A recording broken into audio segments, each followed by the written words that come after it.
السلام علیکم۔ اگر آپ کو کوئی زندگی میں مصیبت آتی ہے نا تو اس پر بالکل بھی آپ پریشان مت ہوا کریں۔ سنیں اس کے بارے میں ہمارے پیارے نبی صلی اللہ علیہ وآلہ وسلم کی خوبصورت احادیث، آپ کا دل خوش ہو جائے گا۔ ایک دفعہ نبی کریم صلی اللہ علیہ وآلہ وسلم کا چراغ بجھ گیا تو آپ نے اس پر انا للہ و انا الیہ راجعون پڑھا۔ تو صحابہ نے عرض کی، یا رسول اللہ کیا یہ مصیبت ہے چراغ کا بجھ جانا؟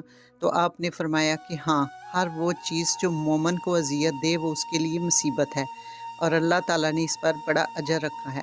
اور آپ نے فرمایا جب کوئی آپ پر مصیبت آئے تو انا للہ و انا الیہ راجعون پڑھا کرو۔ ایک اور حدیث میں آپ نے فرمایا اگر تم 20 لاکھ نیکیاں کمانا چاہتے ہو تو پھر یہ والے کلمات پڑھا کرو۔ ان کلمات کو ایک بار پڑھنے سے ہی تمہیں 20 لاکھ نیکیاں ملیں گی۔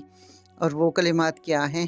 لا الہ الا اللہ وحدہ لا شریک لہ احدن صمدن لم یلد ولم یولد ولم یکن لہ کفوا احد۔ تو پلیز چاہتے ہوئے اس ویڈیو کو ایک دفعہ لازمی شیئر کیجیے گا۔ جزاک اللہ خیر۔